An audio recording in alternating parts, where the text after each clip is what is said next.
Non వేష్ Shivaji గారి ఇష్యూలో తలదూర్చి mileage పొందుకొని కొంతమంది సబ్స్క్రైబర్లని ఇంకొక 1,00,000 2-3 లక్షల సబ్స్క్రైబర్లు వస్తే ఇంకా కొంచెం ఇన్కమ్ వస్తే ఇంకా కొంచెం తన విలాసవంతమైన జీవితాలు గడుపుతూ ఆ హిందూ దేవతల్ని ఇండియన్స్ని హిందూ ధర్మాన్ని ద్వేషిస్తూ విషం గక్కుతూ ఎవరి వల్ల తను సంపాదిస్తున్నాడు వాళ్ళనే రా చూడండి రా అంట చూడండి దొంగన కొడుకుల్లారా థైలాండ్ యొక్క గ్రోత్ని మనం చూడాలంట దొంగన డాష్ అనే భాషలు వాడుతున్నాడు సాక్షాత్ సబ్స్క్రైబర్స్ని ఇండియన్స్ని ఇండైరెక్ట్గా రిలీజియన్ నేను హిందువుని అని చెప్తున్నాడు.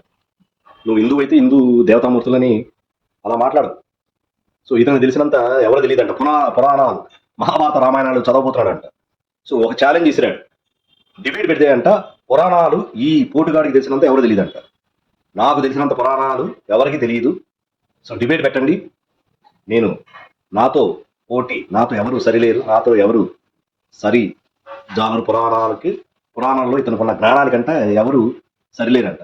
సాక్షాత్ గరికపాటి చాగంటి వారిని కూడా ఇండైరెక్ట్ గా ఇతను సవాల్ చేస్తున్నాడా అని అనిపిస్తుంది. అసలు సీతమ్మ తల్లిని రావణాసురుడు ఎందుకు అపహరించాడనేది తెలియదు, రేపని పదం వాడేశాడు. అది తెలియదు, అది తెలిస్తే ఆ మాట మాట్లాడు. ద్రౌపది తల్లిని ఏం జరిగిందో తెలియదు, అసలు అక్కడ సిచ్యువేషన్ ఏంటి, ఏం జరిగిందనే తెలియదు. థైలాండ్ యొక్క జీడిపి గ్రోత్ ఎందుకు ఉంది, అక్కడ భౌగోళిక పరిస్థితులు వేరు, అక్కడ టూరిజం ఎక్కువ, అక్కడ విచ్చలవిడితనం ఎక్కువ, మసాజులు, రూపానం, ప్రాస్టిట్యూషన్. సో విచ్చలవిడితనం, భౌగోళిక పరిస్థితులు, అక్కడ భౌగోళిక పరిస్థితులు కూడా ప్లేస్ మేజర్ రోల్. దానివల్ల గ్రోత్ పెరుగుతుంది. దాన్ని ఇండియా గ్రోత్ని కంపేర్ చేయటం. సో ఇండియా యొక్క పాపులేషన్ ఎంత తెలియదు, అక్కడ పాపులేషన్ ఏంటో తెలియదు, అక్కడ జీడిపి అంత ఎందుకుందో తెలియదు, ఇక్కడ జీడిపి ఎలా ఎందుకుందో తెలియదు. సో ఇక్కడ భౌగోళిక పరిస్థితులు వేరు, సో ఈ జియోగ్రాఫికల్ కండిషన్స్ వేరు, అక్కడ జియోగ్రాఫికల్ కండిషన్స్ వేరు. ఇవన్నీ తెలియదు, ఏ మాత్రం జ్ఞానం లేదు. ఆయన చదివింది చాలా, అందుకనే సరిగ్గా చదువుకోకపోతే ఇలాగే ఉంటుంది, మిడిమిడి జ్ఞానంతో ఏదేదో మాట్లాడుతున్నాడు. అతను ఛాలెంజ్ చేయటం, పురాణాల మీద డిబేట్ పెడితే నన్ను మించిన తోపు తురుముకాన్ని ఎవరు లేడంట. ఇతని యొక్క అజ్ఞానానికి నవ్వాలా లేకపోతే ఏం చేయాలో కూడా తెలియట్లేదు. సో వీళ్ళంతవరకు ఇతని గురించి ఎంత తక్కువ మాట్లాడుకుంటే అంత మంచిదేమనిపిస్తుంది. అలా ఏమి తెలియని అనామకుడు ఏదో దేశాలు పట్టి తిరుగుతూ అనుకోకుండా వచ్చిన ఇన్కమ్తో ఏదేదో పెట్టరేకపోతూ ఏదేదో మైలేజ్ పెంచుకోవాలని ఇన్వాల్వ్ అయ్యాడు. అది బెడిసి కొట్టింది. దాన్ని కవర్ చేసుకోవడానికి ఆంజనేయ స్వామి దండకాలు, సుబ్రహ్మణ్య స్వామిని చూపించడాలు, పురాణాలు నా తెలిసినంత ఎవరు తెలియదు. నేను త్వరలో రామాయణం చదువుతాను, మహాభారతం చెప్తాను, నా అంత తోపుగాళ్ళు తురుంకాలు లేరు, డిబేట్ పెడితే పురాణాల్లో నాకు మించిన వాళ్ళు లేరు అని చెప్పడం చాలా ఆశాస్పదం. అట్ ది సేమ్ టైం నేను ఇండియా రావాలా చైనా వెళ్ళాలా అని ఒక ఓటింగ్ పెట్టాడంట. ఓటింగ్ పెడితే 2 lakhs పైన మంది ఇండియా రావాలని కోరుకున్నారు, ఒక 80,000 మంది చైనా రమ్మని కోరుకున్నారంట. దాన్ని వక్రీకరిస్తున్నాడు. ఇండియాకి రమ్మంటే దానిలో 80 to 90% జనము ఇండియాకి వస్తే నీ తాట తీస్తాం, ఇండియాకి వచ్చి చూడు అనే ఉద్దేశంతో ఓటేశారు. సో దాన్ని వక్రీకరిస్తున్న మీద చాలా మంది ప్రేమతో పిలుస్తున్నారు అని బిల్డప్ ఇస్తున్నాడు. అతనికి తెలుసు, అతని అంతరాత్మ తెలుసు, ఇంతమంది ఎందుకు ఇండియా రమ్మని ఓటింగ్ చేశారు అతనికి తెలుసు. అతను ఇక్కడికి వస్తే తాట తీస్తారని తెలుసు. సో రాసి పెట్టుకోండి, అన్వేష్ అనే వ్యక్తి తనంతగా తాను ఇండియాకి ఎప్పటికీ రాడు. ఆ ధైర్యంతోనే హిందువుల మీద, ఇండియన్స్ మీద పెట్టరేకి పూర్తి ఇష్టం వచ్చినట్టు మాట్లాడుతున్నాడు. ఆయన నోటితోనే చెప్పాడు, నేను ఇండియా ఎప్పటికి రాను, ఇండియా వస్తే రేపులు జరుగుతాయి, ఇండియా వస్తే వాళ్ళ బిడ్డను రేప్ చేస్తారంట, ఇంతవరకు పెళ్ళే చేసుకోలేదు ఆయనకి బిడ్డ అంట, మళ్ళీ ఆమెను రేప్ చేస్తారంట. అదే థైలాండ్లో అయితే చాలా సేఫెస్ట్ అంట, ఆడపిల్లలు చాలా సేఫెస్ట్ అంట. సో ఏ విధంగా చిత్రీకరించదలుచుకున్నావు ఇండియాని? హిందూ దేవతామూర్తులను ఏదేదో మాట్లాడతాడు. అదేమంటే ఈ చేతు మహాభారతం, ఈ చేతు గణేశుడి విగ్రహాలను పెట్టుకున్నాను తిరుగుతున్నాను, చేతిలో విగ్రహాలు గ్రంథాలు పెట్టుకుని తిరిగినంత మాత్రాన నువ్వు పెద్ద ఏమంటారు దాన్ని దేవత ముని సూర్యుడిలాగా తన నాలుగు మీద మచ్చలు ఉన్నాయంట. సో అతనంట చెప్పించేస్తే జరిగిపోతాయంట.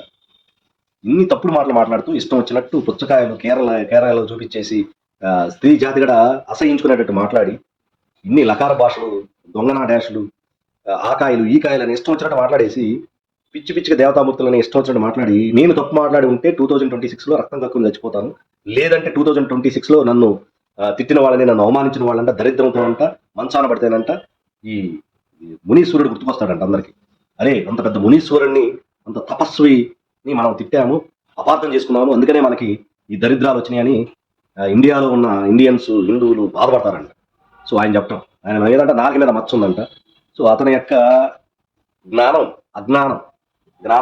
అనాలో తెలియాలి, అక్కడే తెలుస్తుంది. నోటి మీద మచ్చలు ఉన్నాయంట. ఆయన తప్పుడు మాట్లాడి ఆయనే శపించడం, ఆయన పెద్ద ఒక మునీశ్వరులాగా. తెల్లా లెగిస్తే అమ్మాయిల చుట్టూ తిరుగుతాడు. ఆ, ఎవరో ఒక బికినీ వేసేసుకొని ఎవరో ఒకరిని రెంట్కి తీసుకొని ఒక్కొక్క దేశం వెళ్ళినప్పుడు ఒక్కొక్క అమ్మాయితో తిరుగుతూ ఉంటాడు. రకరకాల బూతులు, ఆ, తన తోటి యూట్యూబర్స్ ఫ్యామిలీ మెంబర్స్ని వాళ్ళని ఇష్టం వచ్చినట్టు తిట్టడాలు, గలీజ్ భాష, నోరు తెరిస్తే బూతులు. సో జుగుత్సాకరంగా అయినా సరే భరించుకుంటూ రావడం అనేది మన తప్పు. మనం చేసిన తప్పు ఏంటంటే అతను భరించుకుంటూ రావడం మనం చేసిన తప్పు. అందుకనే పోయి చాలా అండర్ ఎస్టిమేట్ చేసి హిందువుల్ని భారతీయుల్ని అండర్ ఎస్టిమేట్ చేసి లైన్ క్రాస్ అయ్యాడు. తగిన గుణపాఠం చెప్తున్నారు. సో ఇప్పటికైనా మన కళ్ళు చేసినందుకు గ్రేట్. సో బాబు ఇండియన్స్ ఓటు వేశారంటే అతను తెలుసు 2.5 lakhs మంది ఇండియాకి రమ్మని ఎందుకంటున్నారంటే ఇండియాకి వస్తే మేమేంటో నిరూపించుకుంటాం భయ్యా అని ఇండైరెక్ట్గా ఓటేశారు. సో దాన్ని వేరే విధంగా ప్రేమతో పిలుస్తున్నారు అన్నట్టు పోర్ట్రే చేస్తున్నాడు. అదేం లేదు. అతను అంతరాత్మ తెలుసు ఇండియా వస్తే ఏం జరుగుతుందో. సో నాకు తెలిసి తనంతరకు తాను అన్వేష్ అనే వ్యక్తి ఇండియాకి ఎప్పటికీ రాడు. ఎందుకంటే వేరే దేశాల్లో లాగా విచ్చలవిడి తరంగంతో ఇష్టం వచ్చినట్టు కన్ను మిన్ను కాను రాకుండా ఇండియాలో తిరగలేడు. సో అతను వాటికి అలవాటు పడ్డాడు. సో ఇండియాలో కుదరదు, అందుకని రాడు. అది చెప్పకుండా ఇండియాలో రేపులు ఎక్కువ, ఇండియాలో పొల్యూషన్ ఎక్కువ. అసలు ఇతను పుట్టింది ఎక్కడ, పెరిగింది ఎక్కడ? ఇతను ఏదో పెద్ద గోల్డెన్ స్పూన్తో పెరిగినట్టు, పెద్ద రిచ్ ఫ్యామిలీలో పుట్టినట్టు, పెద్ద అసలు చిన్నప్పటి నుంచి ఫ్లైట్స్లో తిరిగినట్టు. ఈ నరమంత్రపు సిరి నరం మీద పుండు లాంటిదంట. సో దీనికి కరెక్ట్ ఉదాహరణ మన అన్వేషే. ఇష్టం వచ్చినట్టు మాట్లాడటం, చివరికి దేవుడి మీద తిట్టడం, మళ్ళీ దండకాలు చదవటం, క్షమించమంటాం. ఇష్టం వచ్చినట్టు క్షమించడం అంటే ఒక చిన్న చిన్న మాటలు ఏదైనా మాట్లాడి క్షమించమంటే ఓకే అనుకోవచ్చు. దాన్ని సమర్థించుకుంటూ 2-3 వీడియోలు రిలీజ్ చేసి ఇప్పటికి కూడా చూడండిరా దొంగన డాష్లారా, ఎవడ నేను సబ్స్క్రైబ్ చేసుకోమన్నాడు రా, ఏదో అన్నాడంట, నన్ను ఫాలో అయ్యేవాళ్ళంతా సమ్ డాష్ తిన్నట్టే అనేది ఇష్టం వచ్చినట్టు మాట్లాడటం. సో ఇంతమంది సబ్స్క్రైబర్లు వచ్చేసరికి అతనికి ఓవర్ కాన్ఫిడెన్స్, నన్ను ఏం చేయలేరు. సో ఆ మ్యాక్సిమం కొంతమంది అన్సబ్స్క్రైబ్ చేస్తారు. మళ్ళీ ఒక డ్రామా, మళ్ళీ ఒక నాటకం ఆడితే మర్చిపోతారు. సో ఈ ఇండియన్స్ కానీ మనుషులు జస్ట్ మరపు ఎక్కువ, మర్చిపోయి మళ్ళీ నేను ఏదో మళ్ళీ 4-5 విషయాలు చూపించాను. భవిష్యత్తులో చూడండి అతను రకరకాల విన్యాసాలు చేస్తాడు.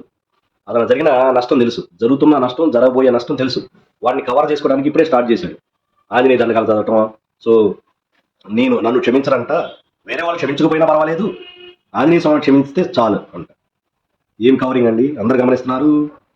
సీతమ్మ తల్లి గమనిస్తుంది, ఆంజనేయ స్వామి చిరంజీవి అయిన ఆంజనేయ స్వామి కూడా నీ కథ సొంత తల్లి కన్నా ఎక్కువగా చూసుకున్న సీతమ్మ తల్లి నేను రేపు గీపని మాట్లాడేసి క్షమించమంటే ఆంజనేయ స్వామి అంటే క్షమించేస్తాడంట. ఈయన 4 దండకాలు చదవగానే ఆంజనేయ స్వామి క్షమిస్తాడంట. సో ఆ ఓటింగ్ చూసి ఇండియా వచ్చాడంటే ఏం జరుగుతుందో అతను తెలుసు, అందుకని రాడు. ఇది రాసి పెట్టుకోండి. తనంతట తాను అన్వేషణ వ్యక్తి ఇండియాకి రాడు. వచ్చినా సరే ఎప్పుడు వచ్చాడో ఎవడో తెలియదు, ఎప్పుడు పోయాడో తెలియదు. కొంతమంది చెప్తున్నారు అలా వచ్చేసి అలా వెళ్ళిపోయాడు ఎవరు తెలియకుండా అని కూడా. సో పేరెంట్స్ని కూడా వేరే దేశానికి అక్కడికే పిలిపించుకుని అక్కడికే మళ్ళీ పంపించేస్తున్నాడు. సో ఇంత జరిగిన తర్వాత కూడా ఇండియా వచ్చే సాహసం చేయడు. సో ఆ ఓటింగ్ అనేది జస్ట్ ఏదో చూశాడు, అతను తెలిసి ఏమవుతుంది ఇండియాకి. సో ఇప్పటికైనా మన వాళ్ళు కళ్ళు తెరిచి ఇలాంటి వ్యక్తుల్ని డిసప్పాయింట్ చేసి అరికట్టాలి. అంటే వేరే విధంగా భౌతికంగా దాడులు కాదు, అతని యొక్క ఆర్థిక మూలాన్ని నరికేస్తున్నారు అన్సబ్స్క్రైబ్ చేసేసి. అప్పుడు ఆటోమేటిక్గా నేల మీదకి వస్తాడు. అప్పుడు నిజ నిజాలు మన యొక్క హిందూ ధర్మం, మన యొక్క భారతీయత, మన యొక్క సహనం, మన యొక్క ఓర్పు, మన యొక్క శాస్త్రాలు, మన యొక్క పురాణాలు, వాటి మీద నిజమైన భక్తి, నిజమైన ప్రేమ, నిజమైన గౌరవం వస్తుంది. ఈ పైన గౌరవాలు చూపించడం, నేను భారతం చదువుతున్నాను, రామాయణం చదువుతున్నాను అని చెప్పడం, సో ఇష్టం వచ్చినట్టు దేవతామూర్తులు మాట్లాడటం అనేది తగ్గించుకుంటాడు. ఇలాంటి వాళ్ళని ఆదర్శంగా తీసుకొని కొంతమంది రాకుండా ఉంటారు. వస్తే ఏం జరుగుతుందో వాళ్ళకు కూడా తెలుస్తుంది. కాబట్టి ఆటోమేటిక్గా అలాంటి పిచ్చి ప్రయత్నాలు చేయకుండా కొంతమందిని మనం చాలా మందిని అరికట్టవచ్చు. లేదు అంటే ఎలాంటి వాళ్ళని ఇన్స్పిరేషన్ తీసుకుని ఇంకో 10 మంది దిగుతారు లైక్ల కోసం, సబ్స్క్రిప్షన్ల కోసం.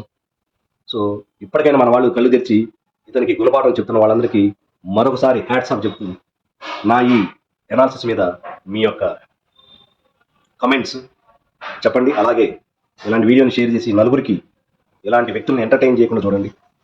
హిందూ ధర్మాన్ని కాపాడండి. భారతీయత యొక్క గొప్పదనాన్ని చాటి చెప్పండి. జై హింద్.